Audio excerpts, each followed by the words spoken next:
Assalamualaikum warahmatullahi wabarakatuh nih Kak Panji.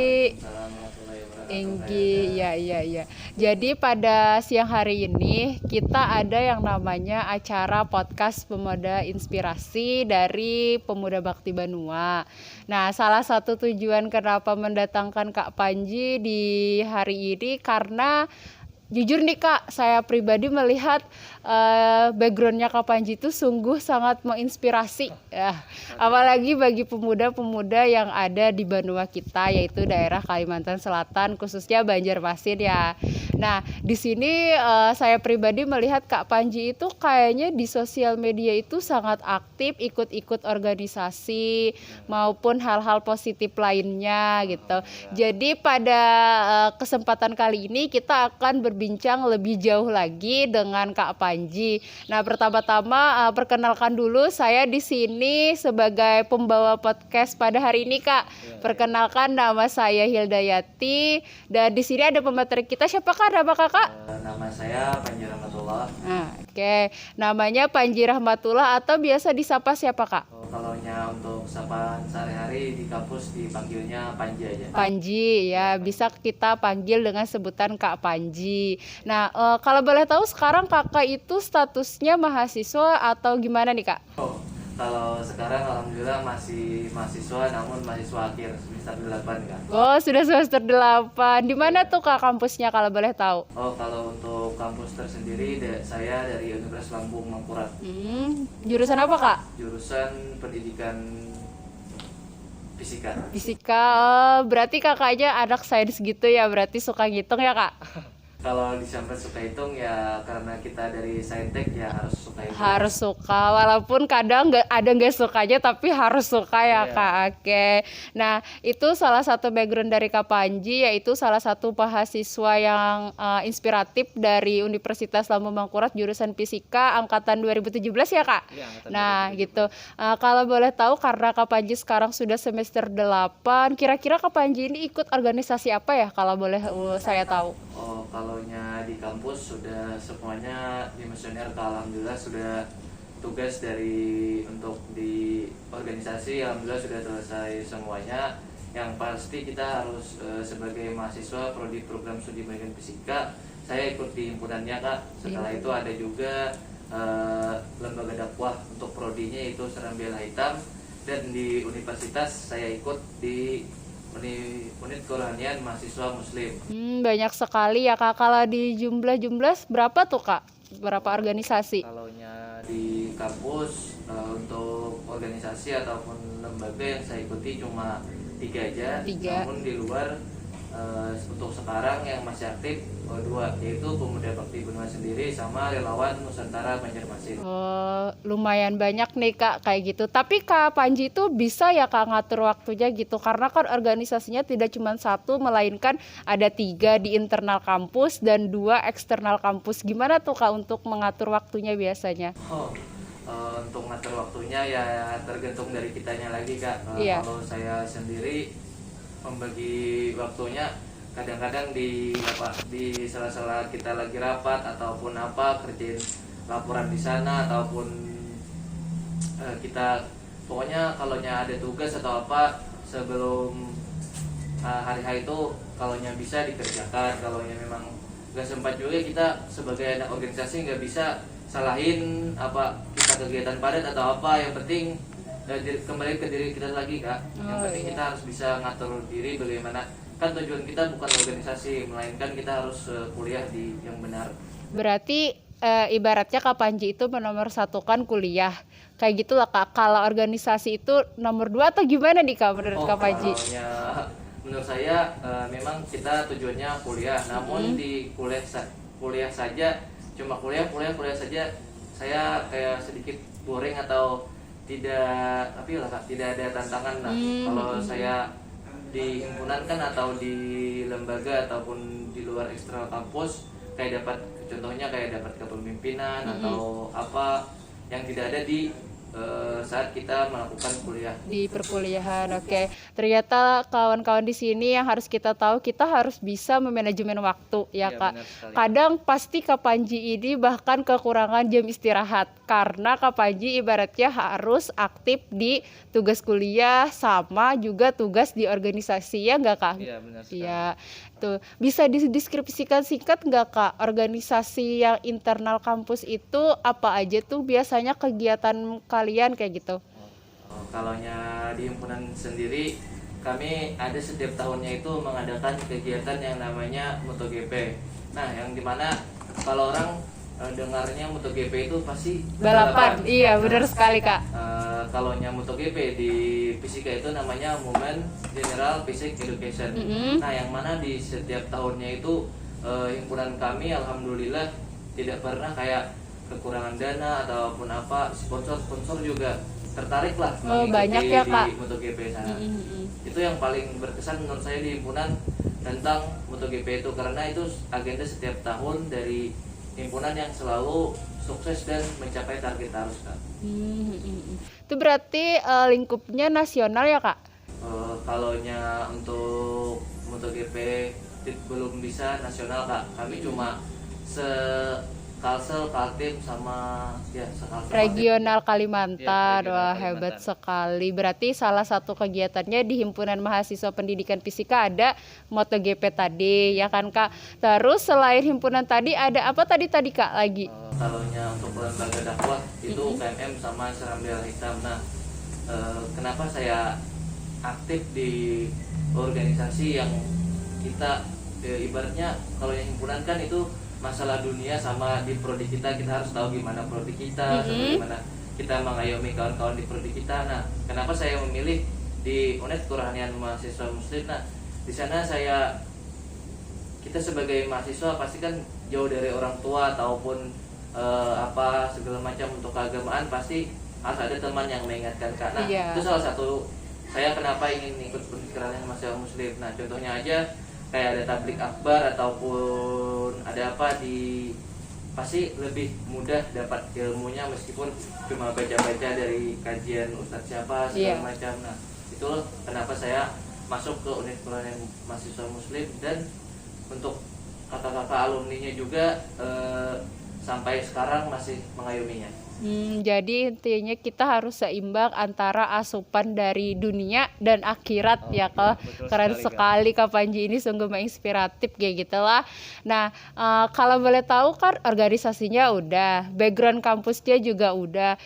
Pernah nggak Kak Panji kayak ikut lomba-lomba gitu? Jadi pernah nggak Kak dapat prestasi apa gitu yang baru-baru ini kayak gitu Kak selama kuliah? Nah, ini yang masih saya gimana ya, Kak, ikut kayak lomba karya tulis ilmiah ataupun lomba esai, kayak masih di kata-kata malas ataupun kerjainnya itu memang susah, Kak. Namun di bidang olahraga, kalau ada kegiatan, kan kami di himpunan juga ada namanya Disnatalis program studi. Nah, di sana alhamdulillah kalau ada main badminton atau main apa untuk olahraganya, Kak, karena memang saya hebatnya di olahraga. Di olahraga ya, Kak. Iya. Jadi kelas tuh bisa juara aja. Oh iya, jadi kayak misalnya ada lomba kayak olahraga ikut kayak gitu lah, Kak. Ya, kalau kami setiap tahun program studi mengadakan Disnatalis, alhamdulillah dari kelas kami itu pasti ada aja dipanggil ke depan. Berarti ibaratnya juara terus nih, Kak. Alhamdulillah setiap tahun kelas kami juara terus. Keren sekali. Ternyata juga salah satu bakatnya di main bola ya, Kak, berarti itu ya, Kak, futsal. Main futsal juga ada, main badminton juga ada, Kak. Oh iya, ternyata sisi lain dari Kak Panji, ternyata beliau juga atlet, kawan-kawan. Keren sekali memang ya. Jadi dari organisasi oke, kuliahnya oke, prestasi juga ada. Terus mungkin Kak Panji kan juga salah satu relawan di Pemuda Bakti Banua. Nah, saya penasaran nih, kira-kira pengalaman apa aja yang udah didapat Kak Panji selama ikut relawan Pemuda Bakti Banua? Yang pertama saya ceritakan dulu kenapa saya ingin ikut ke Pemuda Bakti Kak. Banua, Kak. Di sana saya pertama kali ngelihat teman saya ada kegiatan yang itu namanya Manu Kenanga Kak. Nah, Nah, Kenanga. saya tertarik di sana yang mengikuti Pemuda Bakti Benua ini. Setelah saya daftar di wawancara, alhamdulillah dari berapa ratus yang mendaftar, alhamdulillah lulus. Keren sekali ya. Terus Kak? Habis itu saya memilih tempat di Sungai Pitung karena saya ingin mengetahui lebih dalam tentang Kenanga. Iya. Dan alhamdulillah ditempatkan lagi Di Sungai Pitung. Iya. Setelah sampai di sana ternyata tidak hanya Kenanga aja Kak. Ternyata di sana ada rumah belajar. Nah, karena kan kita sebagai calon guru lah intinya, meskipun tidak tahu kedepannya jadi guru atau bagaimana karena kita pendidikan, jadi saya lebih kayak tertarik mengajar di rumah belajarnya itu. Dan untuk Kenanganya juga antusias dari warga itu Kak. Saya akui di sana memang baik ya Kak. Iya. Gini, terkait untuk rumah belajar itu kalau boleh tahu kegiatannya apa aja Kak? Terus partisipasi atau partisipan yang mengikuti rumah belajar itu kira-kira ada berapa ya Kak? Untuk partisipasi di sananya itu ada aja sampai 20-an orang Kak atau apa. Nah, saya itu senangnya ngajar di desa itu Kak. Memang kayak anak-anak itu masih kayak perlu harus bimbingan yang lebih besar. Nah, sebelum sampai aja baru dengar sepeda motornya, anak-anak itu sudah kakaknya datang gitu. Kayak semangat untuk ngajar mereka tuh lebih lah dibandingkan harus ngajar anak-anak di kota kayak yang malas-malasan atau padahal fasilitasnya lebih bagus di kota Kak. Berarti itu salah satu desanya itu kayak terpencil gitu nggak sih Kak? Kalaunya kemarin menurut saya jalannya masih rusak ya. Tapi sekarang sudah alhamdulillah sudah lumayan diperbaiki oleh pemerintahnya juga karena dari kepala desanya memang ingin memajukan jalannya supaya bagus, supaya akses ke sananya lebih enak lah. Menarik lah. Di sini yang bisa saya tangkap itu tadi kesannya pas baru mau datang aja sudah disambut oleh anak-anak. Itu betapa kayak mungkin perasaan saya kalau saya ada di situ sedikit kayak terharu tapi senang juga gitu. Mereka kan aktif dan juga ternyata partisipasinya luar biasa. Pernah nggak sih selama Kak Panji itu di Desa Sungai Pitung itu merasa terkesan oleh beberapa hal gitu? Bisa diceritakan lah Kak? Yang pasti terkesan kepada anak-anaknya sama Bapak Kepala Desanya Kak. Kenapa tuh Kak? Kepala Desanya memang benar-benar ingin memajukan desa beliau. Dan di sana anak-anaknya juga kami mau pulang aja Kak, ditahan kayak gitu. Padahal kami ngajar ini kan mulai jam 2 tuh, sampai jam 5 tuh Kak. Sholat asar bareng segala macam. Pasti mereka setelah sholat asar tuh kayak ada sedih-sedihnya atau bagaimana kayak ditinggal kan Kak. Karena di sana saya melihat pendidikannya lumayan masih terkebelakang ya Kak, bisa dikatakan seperti itu ya kawan-kawan, terkebelakang lah kayak gitu. Jadi di sini Kak Panji dan kelompoknya hadir untuk memberikan kayak materi. Setiap hari apa biasanya itu Kak rumah belajarnya? Itu rumah belajarnya setiap hari Jumat Kak. Setiap hari Jumat 1 minggu sekali kalian kunjungan ke desa itu. Oke. Terkait rumah belajar udah, terus terkait pendampingan wilayah ya Kak. Nah, kalau di Sungai Pitung itu setahu Kakak tantangannya apa sih yang harus dihadapi selama pendampingan di Desa Sungai Pitung itu? Yang pasti Kak, untuk saya lihat sendiri Kak, yang saya pernah terjun untuk bunga kenangannya itu kita memang tidak ada memiliki kayak lahan tersendiri meskipun itu sudah diberikan oleh ketua RT yang ibu RT yang pelaksana Kak. Tapi menurut saya lahannya di sana kayak kita mau kesananya itu harus lebih susah lah Kak. Oh iya, mungkin di sini para pendengar ataupun pengelihat di YouTube kita ya di Muda Banua bingung. Sebenarnya di Sungai Pitung itu program kita apaan sih? Jadi mungkin Kak Panji jelaskan dulu apa sih kegiatan di Sungai Pitung itu, baru Kak Panji bisa bercerita mengenai tantangannya selama di situ. Mungkin pendengar di rumah ada yang nggak tahu gitu Kak. Jadi sebenarnya Sungai Pitung itu apa sih programnya Kak? Di Sungai Pitung itu yang saya masuk itu sudah di pertengahan jalan di Sungai Pitung Kak. Ada 2 program kerja di sana. Yang pertama bunga kenanga dan yang kedua rumah belajar. Nah, saya lebih aktif di rumah belajarnya Kak.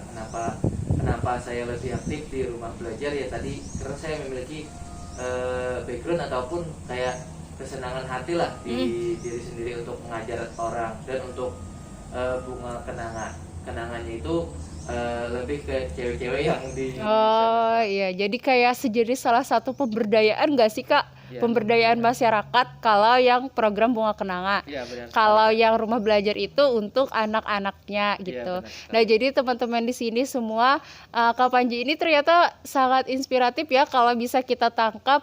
Beliau juga aktif di pendampingan desa tepatnya di Sungai Pitung. Itu daerah Barito Kuala, Kalimantan Selatan. Nah, gini Kak, terkait tantangan dan hambatan udah. Terus kita mau tanya yang senang-senangnya nih.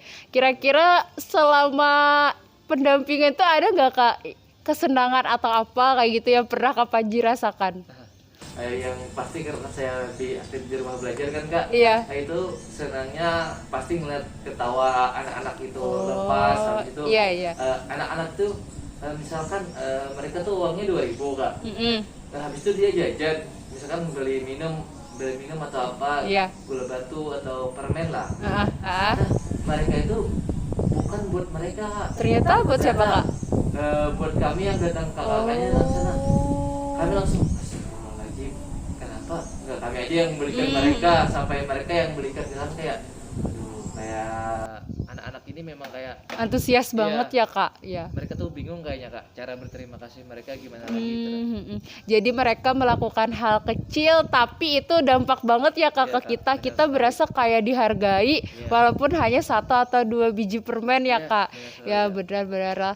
Itu terus gini, karena yang saya lihat Kak Panji ini backgroundnya menurut saya sangat-sangat inspiratif, aktif di organisasi, prestasi juga. Kira-kira ada nggak nih Kak tips bagi pemuda-pemuda di luar sana supaya waktunya itu nggak dihabiskan buat rebahan aja tapi produktif kayak Kak Panji? Kalau tips ataupun bagaimana pemuda itu aktif, kembali lagi Kak ke dirinya sendiri terlebih dahulu. Nah, yang pasti yang pertama kenapa kita sebagai pemuda itu harus aktif.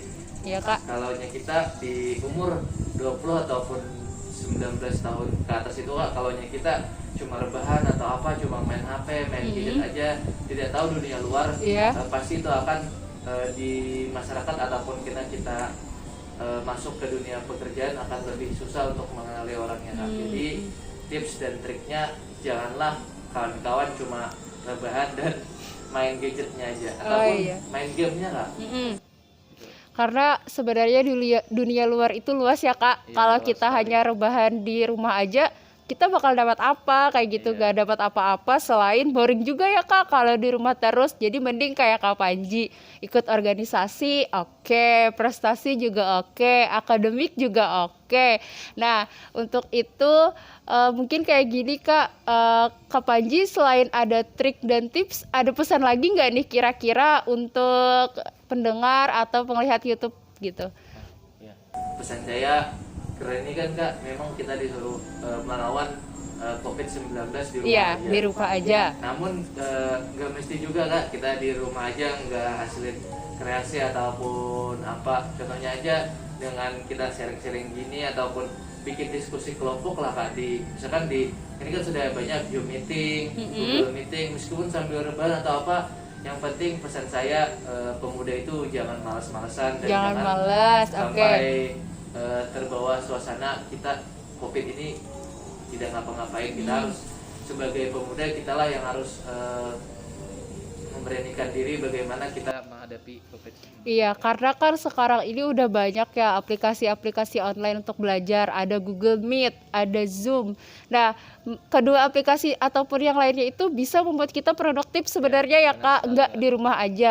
Jangan karena COVID atau karena virus semuanya di rumah aja terus jadi nggak produktif. Jangan sampai kayak gitu ya Kak ya. Ya, benar sekali Kak. Nah, selain itu Kak Panji ada mau sharing sesuatu atau apa lagi nggak Kak kira-kira nih? Yang saya mau sharingkan tentang pemuda bakti Benua ataupun relawan Nusantara Iya, Banjarmasin Kak. bisa Kak. Kemarin kan kita innalillah sekali Kalimantan Selatan dukanya banjirnya sampai terdengar di nasional, sampai Bapak Presiden juga sampai datang ke Kalimantan Selatan ya Kak? Iya, Iya. benar sekali. Nah, saya baru tahu dunia relawan itu setelah banjir yang luar biasa terjadi di Kalimantan Selatan, yang dampaknya luar biasa lah bagi ekonomi ataupun dari segala macam akses jalan dan lain-lainnya Kak. Nah, di sini saya mengajak kepada pemuda ataupun yang lainnya, marilah kita pilih organisasi ataupun yang memang itu langsung menuju ke dampaknya ke masyarakat Kak. Bukan lagi ke diri kita, ke kampus aja, namun kita harus lebih kita lihatkan bagaimana cara harus kita berimpact ke masyarakat gitu ya Kak ya. Seperti kayak pemuda bakti Benua kan Kak, kita tahu berapa pendampingan wilayah di Kabupaten Baritokwala ini yang memang tidak bisa dihitung lagi. Dan saya lihat di Instagram pemuda bakti Benua, kawan-kawan yang turun ke lapangan yang lain juga dampaknya untuk masyarakat luar biasa. Iya benar. Karena pada saat ada bencana gitu ya Kak, kalau bukan kita siapa lagi? Ya nggak sih Kak? Kalau misalnya kita berpikiran untuk bersikap individualis tanpa adanya kerjasama, gotong royong maupun tolong menolong, siapa yang bakal membantu gitu orang-orang di benua kita sendiri kayak gitu Kak ya. Berarti kemarin pas bencana banjir di Kalimantan Selatan juga Kak Panji juga ikut sebagai relawan untuk membantu gitu ya Kak? Alhamdulillah Kak, karena kita sebagai manusia kan pasti ada melihat orang susah itu pasti dalam hati kalau nggak bisa bantu uang ya saya tenaga gitu ya. Benar sekali Kak. Jadi kemarin itu kalau boleh tahu kemana aja nih Kak pas kemarin jadi relawan itu? Saya ada sampai ke Kabupaten Baritokwala. Saya lupa itu tuh hampir 1,5 jam saya mulai Pangeran pakai kapal desa aja 1,5 jam di Kabupaten Baritokwala juga Kak, yang dampaknya di Kabupaten Baritokwala itu yang Pantai Hambolong kan terus lagi sana lagi. Berarti kayak masuk ke pelosok gitu lah Kak ya. Oh iya, jadi ternyata situ gimana tuh Kak sistem relawannya kalau boleh tahu? Jadi kayak ngasih domestik kayak gitu atau makanan atau seperti apa Kak? Karena ini kan dari rumah zakat ataupun dari dari lembaga lah intinya Kak. Di sana tuh sudah kayak ada donasinya, misalkan dari orangnya itu berdonasi mau kasihkan kemana atau segala macam, kami sebagai relawan siap ngajak ngantarin atau bagaimana. Nah, yang donasi yang diberikan tuh seperti kebutuhan masyarakat yang umumnya lah Kak. Iya. Ada wafer, ada untuk bayi itu apa namanya, popok ya, iya popok, susu, selimut juga ada kan kayak gitu. Intinya kayak sembako lah Kak yang lebih dibutuhkan masyarakat di sana. Ya, menarik ya di sini kawan-kawan semua, selain aktif di organisasi juga aktif sebagai relawan. Sekarang jadi mahasiswa masih aktif ya Kak, mahasiswa aktif. Doain aja semoga cepat lulus. Amin. Oh iya Kak, kira-kira kalau misalnya teman-teman di sini ada mau tanya-tanya seputar kegiatan Kakak, ada punya Instagram nggak Kak nih? Jadi bisa nanti di follow sama subscribe kita gitu. Iya, bisa banget Kak. Untuk IG saya sendiri yaitu @panji_RHMTRLH. Panji Rahmatullah. Oke. Mungkin nanti kalau misalnya ada yang mau tanya bisa dibalas aja di kan Kak? Kalau yang nge-DM ya insya Allah dibalas aja. Iya, walaupun sibuk tapi tetap memberikan waktu untuk kawan-kawan yang mau bertanya bisa ya Kak kayak gitu. Oke.